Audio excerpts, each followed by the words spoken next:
Hello, my YouTube world. This is Johnny Mo. Come to you today with a little backpack Q&A. I'm going to go live here, and then I'm going to post this video up. I wanted to answer some of the questions because I was getting inundated with questions last night through my email, um, just through the comments alone. So I just want to go over a few questions about the Echo 8010, the Red Max 8500, and the Steel 800. And I'm going to also give my thoughts on these blowers, and we'll go from there. So some of the questions I got one from Lawn Commander about how many seconds did it take. I don't know. I didn't do that. That's why I said it's unofficial testing. I'm probably not going to do a how long it takes. I can only tell you that from both blowers being on my back, that the Echo is king. There's just no doubt about it. The Echo is definitely king. The Echo 8010 blower is. Johnny, you said you bought a new mower a few videos ago. What did you? I'm not telling you. But not yet. I won't tell you. Um, the 8010 is definitely more powerful. It's got the CFM. It's got the tube. It's got it's got enough miles per hour to do what you need to do.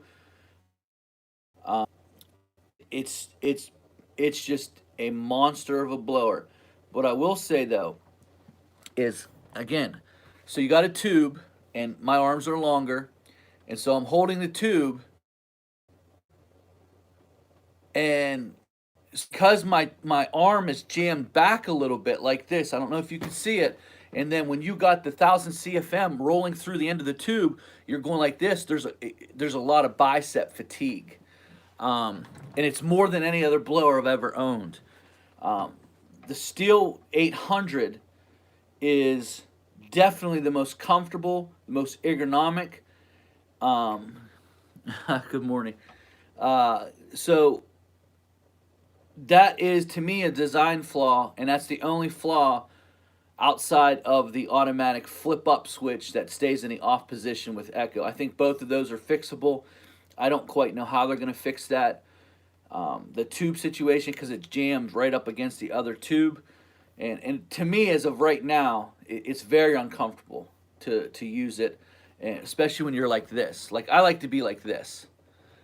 This is where I like to be. I don't like to be in here going like this.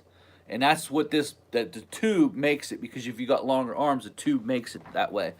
And I don't like that. It's the most uncomfortable. The backpack to me, it's so surprisingly, and it's so surprising to me that how comfortable it is, how light it is. It looks like it would be so heavy, but it's not. I'm sure that has to do with the carbon fiber and all that. I was pleasantly surprised. But remember now, even though it's lighter, it's still like, if you're a smaller guy, this thing is going to take up your whole back and you're walking around. And then another thing you don't talk about, and another thing is that CFM coming out of that pipe, it draws you back a little bit, and it's a lot to control for little guys. You're going like this. It is a game changer. The CFM, Echo did it right. This Robert just put it's a game changer, and it's right. He's right about that. Echo absolutely outdid themselves on this blower. And what I mean when I say that is that the old blower was the 770. I got it at Agnew Farm Equipment. I called over. They had one in stock. I went over there, and they sold it to me. I had them hold it to me. Agnew Farm Equipment in Boardman. It's on Market Street. That's where I got it at. Nice little dealer. I heard it, ran over and got it because I'd called. I called like 10, 11 dealers, and I kept calling every week.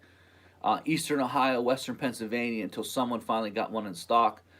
I wanted both these blowers. I paid for it, so I can trash them. And I'm not affiliated with Steel. I'm not affiliated with Echo, so I can trash them. I can tell them what I think about them. Tell you what I like about them. What I like them. I don't have any feeling to me, didn't give it to me, or asked me to say something. Asked me not to say something. What I will say is the Echo 770 was their biggest and baddest backpack, and it was a good back. It was for the time frame. It was a good backpack, And then the Red Max 8500 came out, or the Red Max 8500 was right. It was already out and wasn't out for long, and that was Echo's answer to it. And the Red Max out of the water. I mean, Echo was trying to say, "Oh, we found that it's this. We found nope." The only thing Echo had is it had a nice backpack, and it was lightweight, and it was very the Red Max 8500 answer. Red Max had it beat. Um, and then they didn't do anything. They didn't rush to try to beat the Red Max. They didn't try to put out a backpack like Steel did. Steel, the BR600 was their backpack, and it was a good backpack. And I felt that it was very lightweight. I didn't have any issues with it. Um,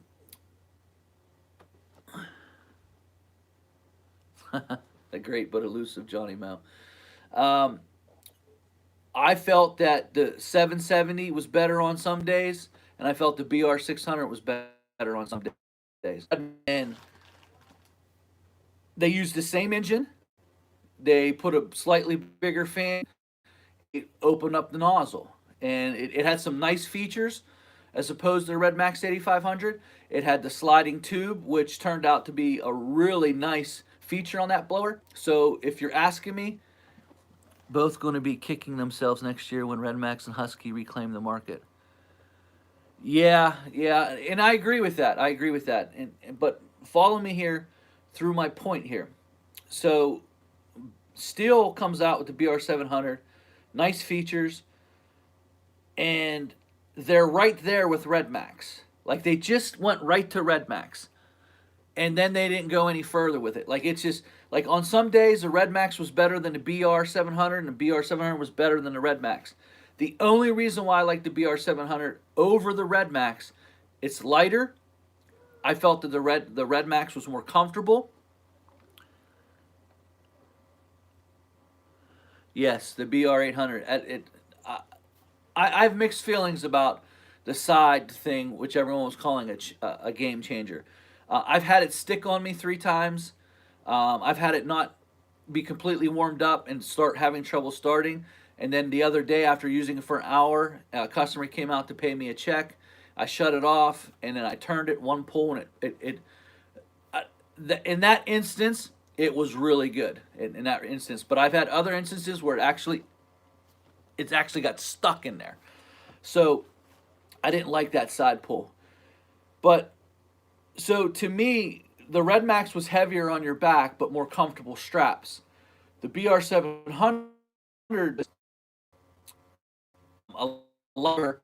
These straps got to be comfortable for me. I didn't really feel the BR700 was all that comfortable, but I like the power and I like the adjustable tube.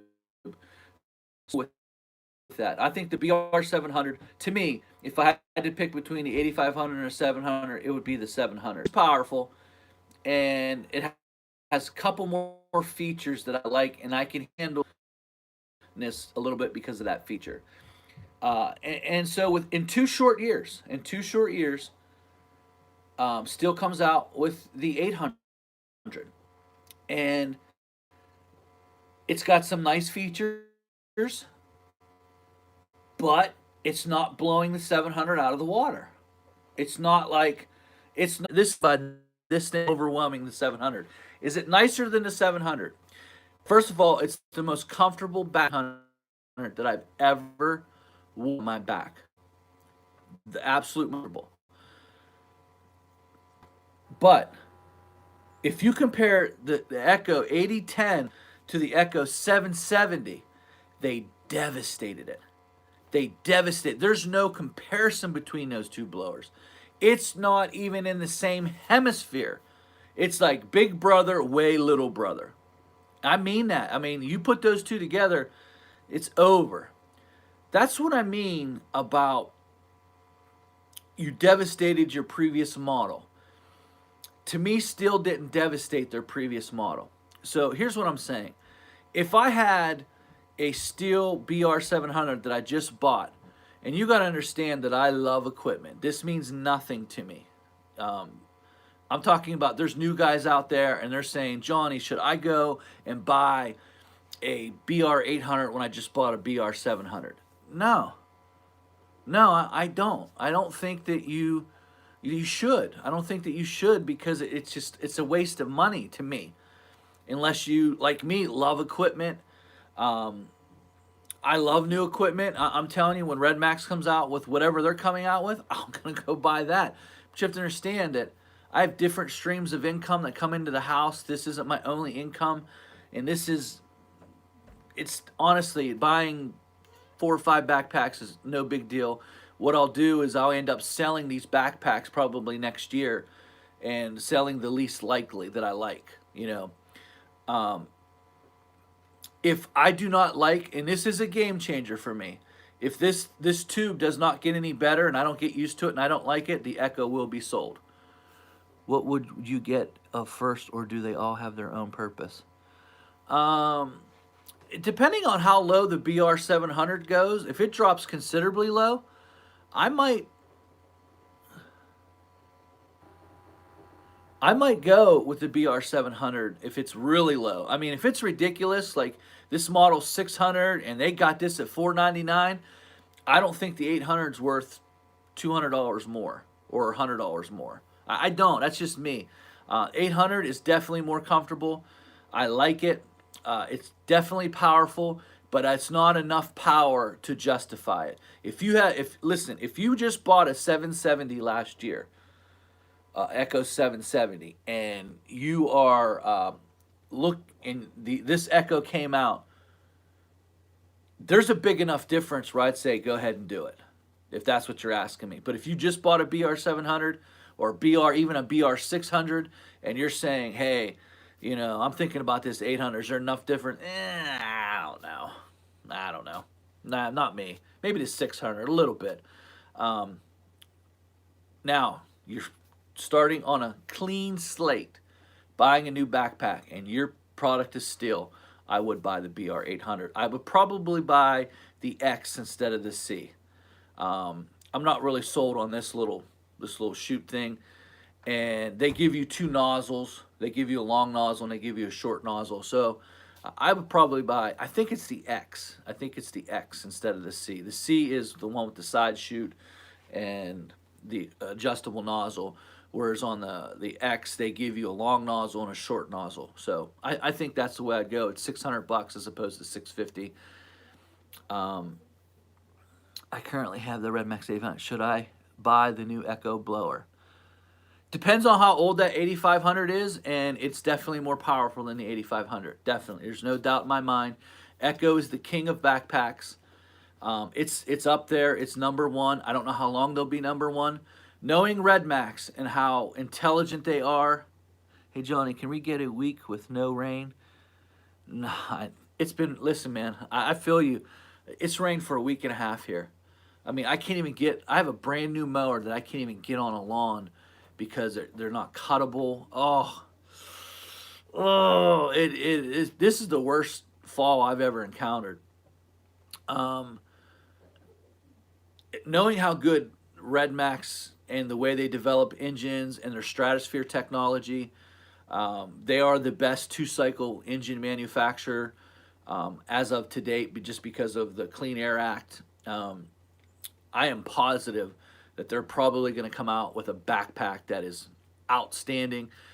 We're getting to the point now, though. I will say this. We're getting to the point now where I don't know how much more CFM they can put out a tube. Just because of the position on your back. High efficiency backpacks, Johnny.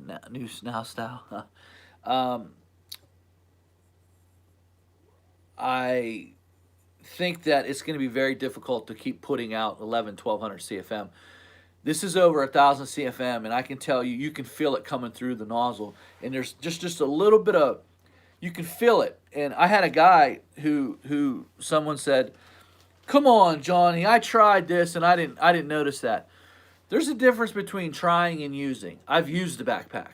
It was on my back for a half hour, and so there's a difference. You know what I mean? You tried it, you picked it up, and you went like this. There's a difference between trying it, half hour on your back, blowing leaves out, doing that, going all around. There's a big difference. Give us a hint on your new mower. I gave you a hint on the last one. It has a 37 EFI. So it's 37 EFI. I gave you a hint right there. So right now, if I had to choose comfort, I would definitely be the 800. I think it has plenty enough power to do everything you need it to do. But if you want the king of the backpacks, you want the monster, it's the Echo. That's how I'm going to explain it for you guys. You want the king, you want the most power, you want to be devastate leaves, you're going to go with the Echo. The 800 is definitely sufficient. It's slightly better than the 8500. To me, it's Echo. It is the 800, and there's that much room. And underneath the 800 is the Red Max and the 700. I personally like the 700. This is a personal preference for me. I personally like the BR 700 a little bit better than the 8500 because of the adjustable nozzle. I like that feature of that particular blower. That is a really good feature. And I'm just going to be absolutely honest with you. Now that these 3-4 backpacks are here, I would not own a 600. We were cleaning up leaves last Sunday. 2 guys with good backpacks made it not. Yeah, I agree with that. The backpacks, especially my Skag 37, but I don't. Hey, bud, Mama just woke up. Gotta have morning coffee with her. I wouldn't buy a 770 anymore, and I wouldn't buy a 600 or anything lower. Those lower backpacks, they're done. I mean, it's over. It's absolutely over for those backpacks. I think when you're dealing with leaves, you want the biggest, baddest backpack to blow the beds out, to get them in the line. And to be quite honest with you, the Echo, it's really moving the pile fast. It's just my initial knowledge. Yesterday wasn't probably a really good test, only because those leaves were soaked. They had rained on them for days and days and days. And it just moved it 4 or 5 feet at a time. It reminded me, honestly, of a little Wonder just moving piles that fast. And the Little Wonder 8 horsepower, it's a good blower. The Echo backpack blower, if I had to buy one or the other, I would buy the Echo backpack blower. Just my opinion. You can say what you want, but if you need a wheeled blower, it would be the Little Wonder 13 horsepower. Hands down, I wouldn't waste my time with the 8 horsepower anymore. Not with this Echo. It's so much more versatile. Is 300 Ferris is what I have. Drew K. It's a great mower, Drew. That's a great mower. That's a phenomenal mower, as a matter of fact. But that's my time with the big block engines out there. Can I rank the big block engines? No, I really can't, because I think Kawasaki has probably the best big block out there. It's just devastating. They got a lot of torque. To me, Vanguard has some issues in their carbureted engines, and they know about it. They just haven't decided to fix it. They have like a hydro lock, a vapor lock problem in their engine, and their answer to it is probably this 37